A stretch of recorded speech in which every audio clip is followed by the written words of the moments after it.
Halo,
Assalamualaikum Bapak, izin masuk Pak. oh, salam, Kang.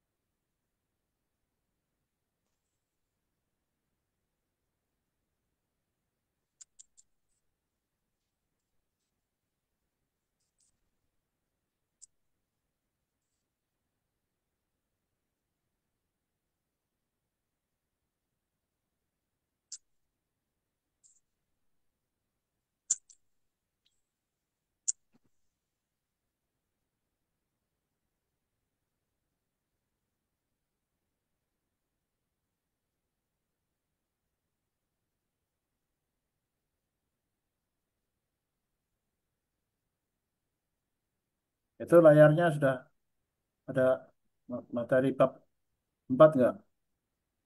Ke Tidak. empat Pak, Ya, ada Pak. ya, Perencanaan, Pak ya. proses produksi dan operasi. Saya rubah dulu.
Oke ya, kita mulai aja. Karena udah waktunya udah jam 8 ini. Kita juga memiliki Ya apa, Pak. keterbatasan waktu dalam penyampaian ini. Karena kita hanya dibatasi 40 menit ya. 30 menit lah, saya 40 menit maksimum. Kita saja. Bismillahirrahmanirrahim. Assalamualaikum warahmatullahi wabarakatuh. Waalaikumsalam Waalaikumsalam warahmatullahi warahmatullahi wabarakatuh. wabarakatuh. Ya, suara saya terdengar baik ya. Jelas Pak. Eh, Maaf Pak, suaranya sedikit kecil Pak di audio saya Pak. Ya, saya coba lihat dulu. Oke.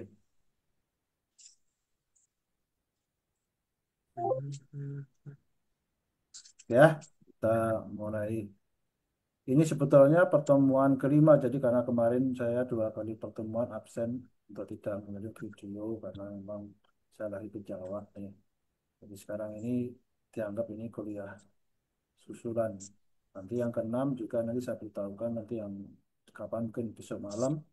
Untuk yang keenam, kalau yang ketujuh kemarin kan sudah melalui apa namanya eh, kita sudah masuk fisik ya kemarin ya, yang Betul, minggu. Pak. Saya sekarang ini saya bayar yang 2 kali pertemuan untuk yang eh, belum ya, yang sebelumnya 5, 6. Dan jangan lupa nanti kita minggu depan ada UTS ya. UTS. Tesnya nanti kita online, nanti saya kirim ke masing-masing apa namanya mahasiswa. Nanti prosedurnya nanti dikirim apa dalam WA grup ya. Jadi nanti pantau terus WA grupnya, mana pelaksana ujiannya silahkan dilihat. Kemudian buku yang kalian pesan itu yang 11 orang itu sudah nyampe, sudah saya taruh di kelas, di apa namanya, di gedung D ya. Kita taruh di kontak biru, nanti tinggal diambil aja, kita izin ke penjaganya di sana, bilang bahwa mau mengambil gitu ya. Oke ya, kita mulai masuk ke materi. Sekarang materi kita adalah berkaitan dengan bagaimana kita menghasilkan sebuah barang atau jasa. Jawab pertanyaan bagaimana kita menghasilkan. Kalau sebelumnya kita pernah membahas dulu berapa banyak yang harus dihasilkan. Nah, sekarang kita bahas bagaimana kita akan menghasilkan. Dalam bahasa yang lain juga saya sebut metode proses produksi. Ya. Ini di buku saya ada di bab 4 kita bahas ini perencanaan. Kenapa? Perancangan karena memang masih perencanaan. Ini masih konsep yang akan kita terapkan. Dari sampai pertemuan kemarin kita yang ke-6 atau ke-7 itu kita memang masih membahas perencanaan sistem produksi yang meliputi nanti apa yang akan kita hasilkan, berapa yang kita hasilkan, bagaimana menghasilkannya, nanti terus kemudian di mana kita menghasilkannya. Itu nanti jawaban pertanyaan-pertanyaan itu kita bahas dalam pertemuan yang mungkin sampai UTS itu masih membahas mengenai perencanaan. Yang setelah UTS mungkin kita akan membahas mengenai berbagai macam yang kaitan dengan pelaksanaan dan pengawasan kualitas produk dan materi-materi yang lainnya. Oke ya, kita mulai dari konsep dasar dari proses produksi itu sebetulnya memang nanti berkaitan dengan strategi yang kita gunakan untuk bagaimana kita menyampaikan produk kita itu ke tangan konsumen. Atau sering juga disebut sebagai penjualan dan pemasaran itu. Nah, strategi pemasaran dan penjualan yang dilakukan perusahaan itu akan menentukan nanti bagaimana proses produksi itu dilakukan. Itu yang pertama. Karena bisnis yang biasa di- dilakukan dalam era-era sekarang ini memang apa yang kita hasilkan itu nanti dan bagaimana menghasilkan itu bermula dari keinginan pelanggan atau keinginan konsumen. Itu ditarik kemudian setelah apa yang diinginkan itu dalam konsep kita dirancang, apa yang diinginkan itu dalam bentuk produk dan seterusnya nanti dihasilkan lalu disampaikan kepada mereka yang sering juga itu disebut sebagai apa itu pull down ya kalau dalam pendekatan eh, pendekatan itu ada pull down ada push down di mendorong dan menarik. Kalau kita ini kita bicarakan dengan konsep strategi penjualan yang dilakukan itu berdasarkan apa yang diinginkan oleh konsumen. Nah, jadi kemudian dari situ kemudian kita menariknya menjadi lalu bagaimana kita akan menghasilkan barang itu supaya barang itu nanti juga sesuai dengan yang diinginkan oleh konsumen. Bekerja sama nanti dengan bagian-bagian yang lain, terutama bagian pemasaran dan penjualan, bagian produksi melaksanakan strategi-strategi yang telah mereka susun, lalu kita jabarkan dalam bentuk proses produksinya. Nah, kalau kita lihat di pengambilan saudara ini, secara garis besar bisa kita kelompokkan strategi yang digunakan itu untuk memenuhi kebutuhan konsumen tadi itu ada tiga di situ ya, dengan cara pesanan atau di buy order ya, di penjualan dengan pesan. Lalu kemudian yang kedua dengan persediaan dan produk standar atau sering juga disebut mass production gitu ya. Jadi kalau tadi production by order, sekarang mass production atau menghasilkan produk dalam jumlah besar atau banyak, lalu kemudian dijadikan persediaan begitu, maka semua kebutuhan konsumen dipenuhi dari persediaan. Lalu yang ketiga itu ya campuran di antara dua itu.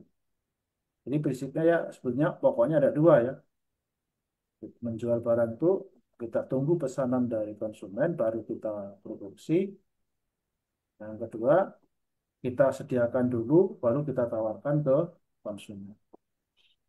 Nah, kecenderungan sekarang ini kalau kita lihat perkembangan-perkembangan yang ada dalam penjualan dan pemasaran itu lebih banyak berkembang ke arah nomor satu. Sekarang ini dengan beraneka ragamnya kebutuhan konsumen, semakin canggihnya pengetahuan yang dimiliki oleh konsumen itu permintaan itu semakin beraneka ragam. Sehingga kalau kita penuhi terlebih dahulu, takutnya nanti apa yang kita sudah produksi nggak sesuai dengan keinginan mereka. Sehingga ada kecenderungan kita sekarang mengalami perubahan ke arah nomor satu. Walaupun nanti juga nomor dua itu masih ada beberapa produk yang sifatnya kebutuhan semua orang yang memang ada kebutuhan yang sama itu bisa bisa mengarah ke nomor dua. Nah, yang kemudian ada di antaranya yaitu nanti ada produk-produk yang sifatnya bisa dengan menggunakan pemasanan juga bisa, lalu diproduksi dengan massal juga bisa.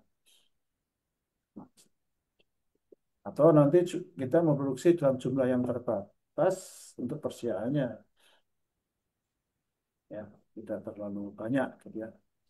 Sehingga nanti ketika dengan mesin dan teknologi yang modern kita bisa melakukan perubahan dengan cepat dan produksi dengan cepat, maka permintaan pesanan yang banyak itu bisa kita produksi dengan cara mendadak gitu. Ya, ya, ya. Bandingkan dengan proses produksi yang menyediakan jual yang banyak tadi. Nah, berdasarkan ini nanti nanti kita bisa menentukan kalau yang strategi pesanan itu metode proses produknya mengarah kemana. Kalau yang produk proses produksi dengan penjualan dengan persediaan itu akan mengarah kemana. Nah, itu nanti akan terkait dengan itu semua. Nah, tapi sebelum kita bahas ke arah sana lebih lanjut, kita harus pahami dulu, selain strategi-strategi ini juga nanti ada pertimbangan yang lain yang berkaitan dengan proses produksi ini, yaitu sekarang ini penggunaan teknologi. Nah, karena penggunaan teknologi itu sekarang menjadi semacam driver ya. Kalau kita punya mobil itu harus ada drivernya ya, ada supirnya. Kalau nggak ada supirnya, mobil kan nggak bisa jalan. Walaupun sekarang ada mobil otomatis gitu ya, nggak bisa jalan sendiri, tapi tetap nanti ada driver kan di balik itu. Walaupun drivernya jarak jauh nanti tadinya kan itu. Tapi tetap ada penggeraknya driver. Kalau penggeraknya itu nanti Yang manual yang manusia, tapi kalau yang otomatis penggeraknya adalah komputer, yang tetap ada penggeraknya. Jadi teknologi itu, terutama dengan perkembangan teknologi informatika yang sekarang ini terjadi, dan sudah mencapai titik yang begitu canggih, dengan memanfaatkan AI atau artificial intelligence, maka teknologi itu menjadi hampir kita sebut sebagai penggerak utama gitu. Untuk beberapa produk itu bahkan penggerak nomor satu itu teknologi, ya, yang mempengaruhi eh, sebuah produk itu nanti berjalan dengan efektif atau efisien dalam menghasilkan produksi itu juga nanti berkaitan dengan IT ya sekarang ini ya, teknologi informasi sama dengan pemanfaatan AI yang sekarang lagi ngetren juga di mana-mana. Ah, kalau kita kembalikan ke teknologi ini, teknologi itu sebetulnya kalau secara sudut pandang manajemen operasional ya itu alat. Ya, sebetulnya itu adalah alat atau fasilitas produksi gitu ya. Yang kemudian tadinya dalam bentuk ilmu pengetahuan kemudian dijadikan sebuah alat sehingga menjadi contohnya menjadi mesin ya. Mesin itu adalah bagian dari teknologi. Nah, mesin ini sekarang kalau kita lihat perkembangannya, kalau sudah lihat di bab pertama kemarin kita jelaskan, itu mulai dari teknologi yang manual sampai yang otomatis. Nah, ini harus kita lihat sekarang pemilihan teknologi utama nomor satu itu harus kita lihat apakah perusahaan itu akan mengarah penggunaannya ke teknologi yang mana, apakah yang manual atau yang yang eh, berbasis elektronik, mesin atau berbasis IT atau bahkan sudah otomatis menggunakan berbasis AI.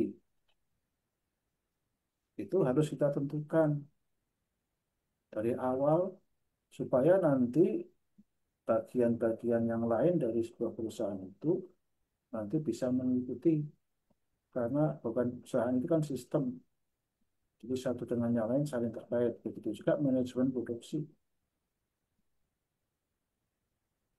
Selain itu juga nanti ada kemudian dari teknologi yang utama tadi yang perlu kita pertimbangkan kalau saudara lihat di layar saudara itu ada ya ketersediaannya itu yang penting.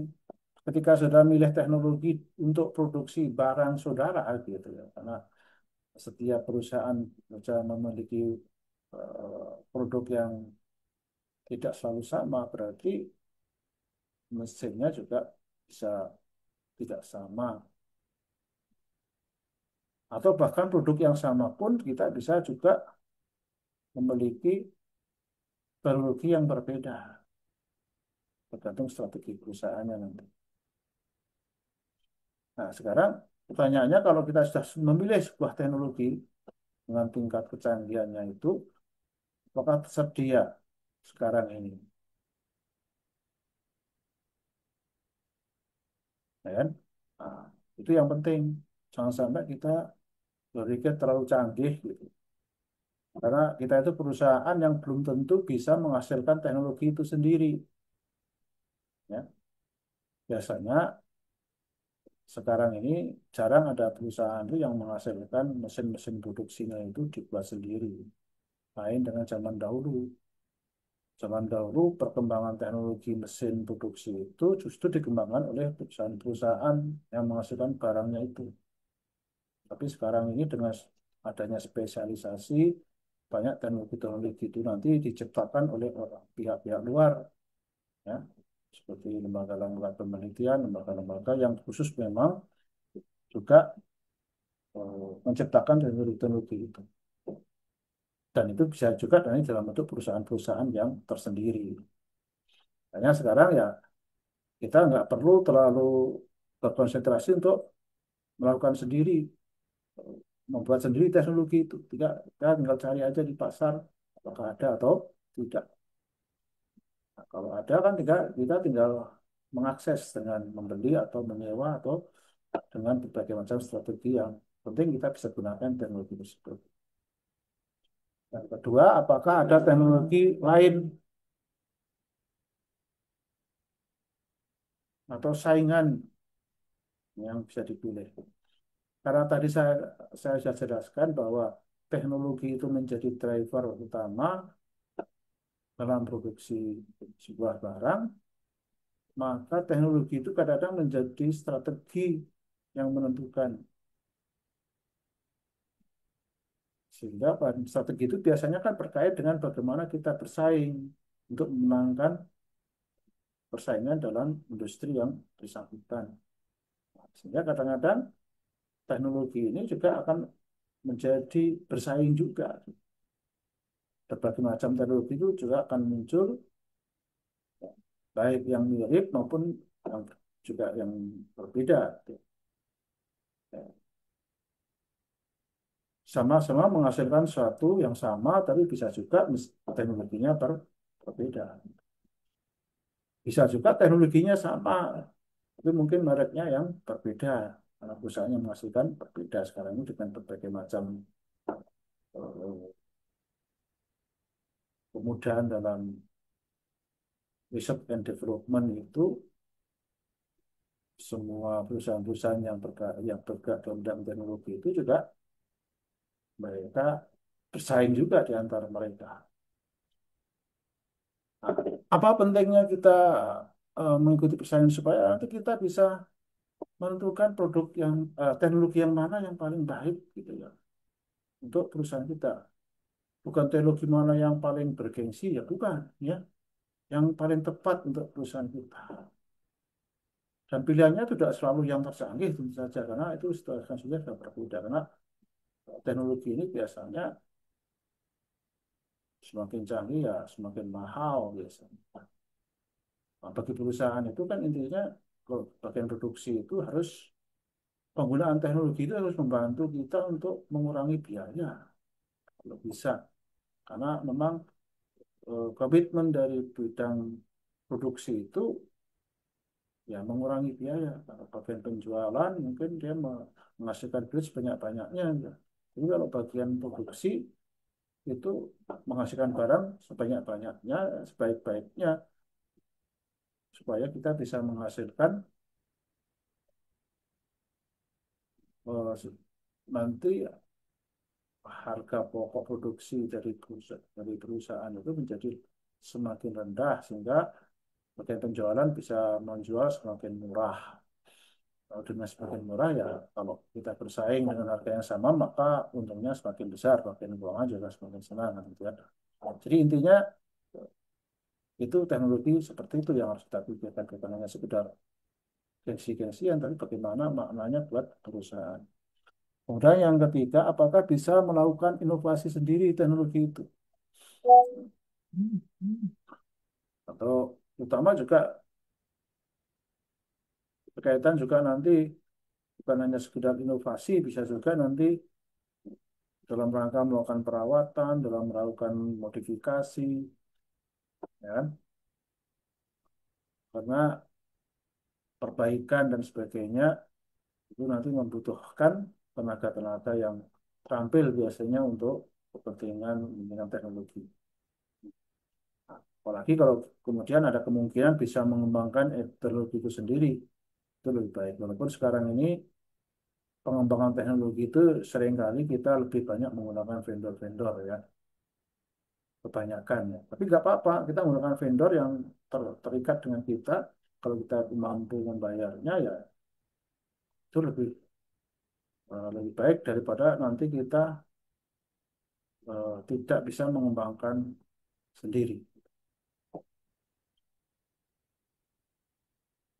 Kemudian yang berikutnya kalau kita lihat setelah kita teknologi utama mainstream teknologi itu kita sudah tentukan, kita langsung masuk kepada teknologi proses produksi. Ya, teknologi proses produksi ya biasanya mengikuti mainstream dari kebijakan teknologi utama kita. Ya. Nah, kalau kemudian dari situlah kemudian kita mau menentukan eh, berdasarkan teknologi yang utama tadi juga berdasarkan proses transformasi yang kita kita lakukan berdasarkan kriteria biaya dan sebagainya itu, kemudian juga dengan kapasitas dan sebagainya dan tadi mempertimbangkan strategi yang kita gunakan dalam penjualan itu maka kita akan menentukan nanti kira-kira pendekatan atau metode apa yang kita gunakan dalam proses produksi. Jadi ini kalau kita lihat secara umum gitu ya, secara utama general gitu, bisa kita kelompokkan menjadi tiga ya, ada prinsipnya untuk lebih mempermudah. Walaupun nanti mungkin rinciannya dari masing-masing metode ini bisa banyak ya. Nah, pertama kita lihat itu tadi proses yang terus-menerus, proses produksi yang terus-menerus. Proses produksi yang terus-menerus ini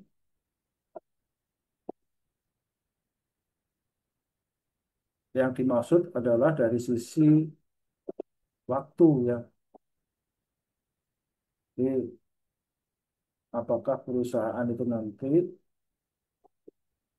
membutuhkan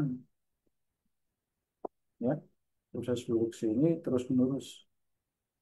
Proses produksi terus-menerus berjalan 24 jam tidak pernah berhenti lah. Dan itu banyak sekali yang seperti itu. Contohnya kalau sudah lihat dalam teknologi penyedia jaringan internet, IT itu. Sudah lihat sekarang ngomongnya kalau saudara menggunakan, menggunakan fasilitas-fasilitas browsing dan sebagainya, menggunakan fasilitas penyedia-penyedia layanan, itu kan mereka beroperasi 24 jam kan. Karena jam berapapun saudara bisa akses dengan mereka. Nah itu kan berarti sekarang ini ada kecenderungan seperti itu. Apalagi dengan globalisasi itu, sudah lihat di dunia ini kalau saudara di sini jam sekian jam 8 lebih jam setengah 9 maka di Amerika itu nanti jam 8 pagi jam setengah 9 pagi kan. Nah, jadi kalau saudara pengen memasarkan produk atau membuat produk yang dipasarkan secara global ya saudara nanti ketika itu berdasarkan pesanan ya saudara harus melayani pesanan itu 24 jam. Jadi, ada juga yang memang karena untuk persediaan, namanya ya, untuk persediaan, ya karena kita mengejar kapasitas, biaya dan sebagainya, ya, kita dituju untuk terus-menerus menghasilkan stok produk. Bisa juga karena sifat produksinya yang memang nggak boleh berhenti, ya. Tadi yang kita jelaskan.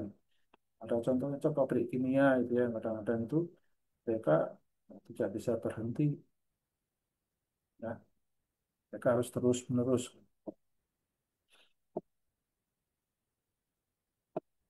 Kalau sudah lihat mungkin seperti proses produksi yang sifatnya biologis, kimiawi itu seringkali proses itu nggak bisa dihentikan di tengah jalan harus dia selesai dalam jeda waktu yang lama, ya, itu artinya terus-terus sampai nanti mungkin setahun selesai, baru sebulan selesai. Gitu. Nah, selama sebulan itu kan 24 jam dia harus terus-menerus berjalan. Itu seperti itu seringkali. Itu maka kita harus kita lihat. Kemudian yang berikutnya ada proses praktik ini yang berhubungan dengan tadi ya, eh, proses produksi yang berhubungan dengan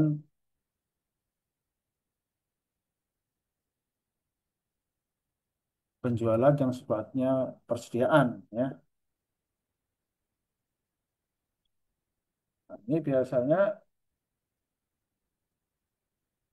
mereka menggunakan proses lini, garis lini perakitan. Untuk lini itu biasanya garis, itu maksudnya lain itu dari kata garis.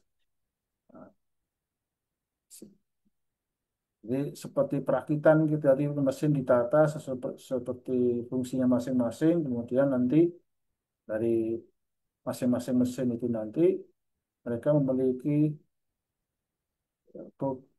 keluaran yang berbeda-beda, lalu nanti bisa disatukan sehingga disebut sebagai merakit gitu ya. Karena sekarang ini memang banyak perusahaan-perusahaan tuh yang juga seperti mobil itu menghasilkan mobil itu bukan berarti semua komponen mobil itu dihasilkan oleh perusahaan, tapi juga bisa dihasilkan oleh pabrik-pabrik yang berbeda-beda atau perusahaan yang berbeda-beda. Lalu kemudian dimasukkan ke pabrik mobil untuk dirakit gitu kan. Itu seperti itu. Begitu juga produk-produk yang lain. Arahnya ke sana. Nah, produk-produk yang sifatnya manufaktur dari bahan mentah menjadi barang jadi, itu juga bisa menerapkan sistem selain selain terus-menerus itu juga bisa menerapkan sistem lini ini. Tapi nanti mereka melakukan proses produksi itu dari mulai bahan baku menjadi barang jadi itu nanti diproses dalam satu garis proses produksi dari mulai mesin yang satu nanti kemudian keluar masa mesin yang berikutnya lalu seterusnya menjadi barang jadi. Ya, ada konsep nanti ada bahan mentah, bahan setengah jadi, ada barang jadi. Masing-masing itu nanti akan ada. Nah, itu karena mereka produksinya massal, maka bisa menggunakan sistem produksi proses ini sehingga satu garis proses produksi itu menghasilkan satu produk dengan jumlah yang banyak. Maka disebut mass production nanti di sini. Makanya disebutkan bahwa proses ini biasanya menghasilkan produk dalam jumlah yang besar. Kalau jumlahnya sedikit, ya nanti akan rugi perusahaan, akan biayanya terlalu besar karena mesin-mesin yang digunakan itu kan mesin-mesin yang spesifik biasa.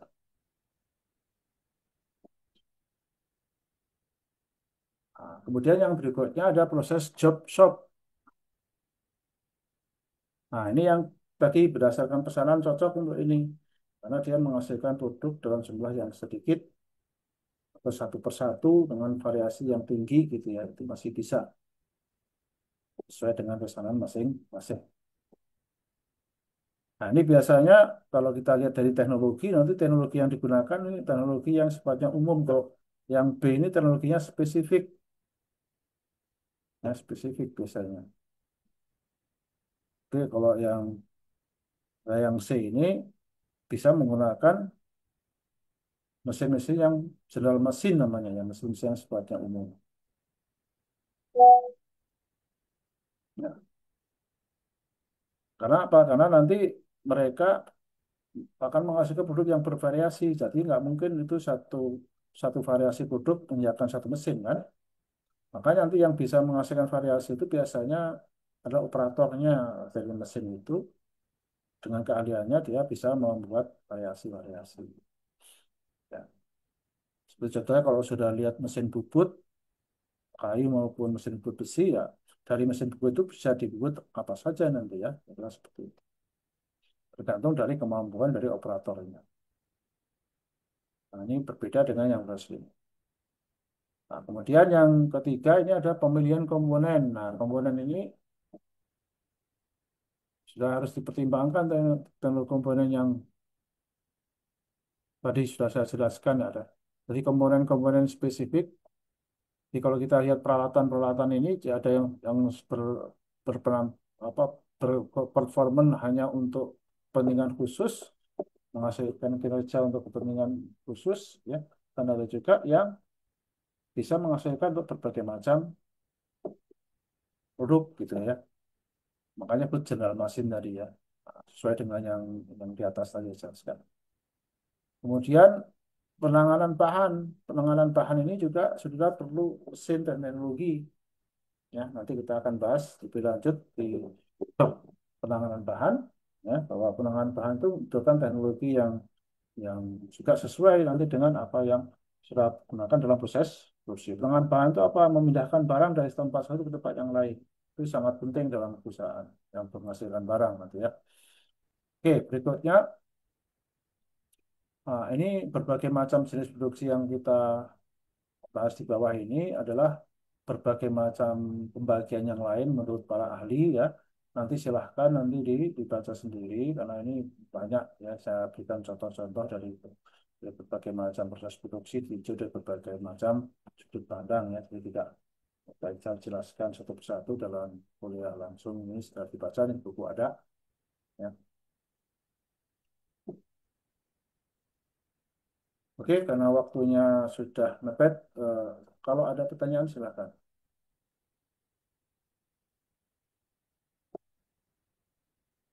Assalamualaikum warahmatullahi wabarakatuh. Salam. Waalaikumsalam warahmatullahi wabarakatuh. Izin bertanya Pak, Ya, nama Andi Noviandi Pak, ya, ya. terkait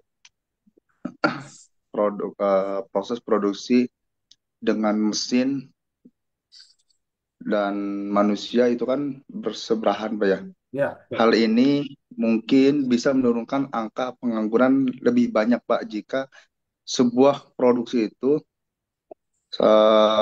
mungkin sangat pesat Pak ya. Salah satunya teknologi itu diutamakan dibandingkan eh, manusia. ya. Pertanyaannya Pak, bagaimana sih Pak cara menyiapkan hal ini agar tenaga manusia tetap diperkerjakan gitu Pak? Ya. Selain daya saing, ya mungkin sekarang lebih pesat Pak, mungkin dibedakan zaman dulu Pak, seperti itu Pak. Oke, Terima kasih Pak. ya, memang itu betul. Jadi ada dua pilihan yang melakukan trade off nanti seperti buah simalakama itu. Karena kalau dipilih satu, lalu merugikan yang lain gitu ya. Bahwa kebijakan bukan hanya industri ya, tapi juga pemerintah juga dalam membuat kebijakan pembangunan juga harus memikirkan itu. Apakah kita akan menggunakan padat, padat karya atau padat modal istilahnya tuh loh, dalam istilah ekonomi. Kalau padat modal berarti banyak menggunakan mesin, banyak padat karya berarti banyak menggunakan manusia.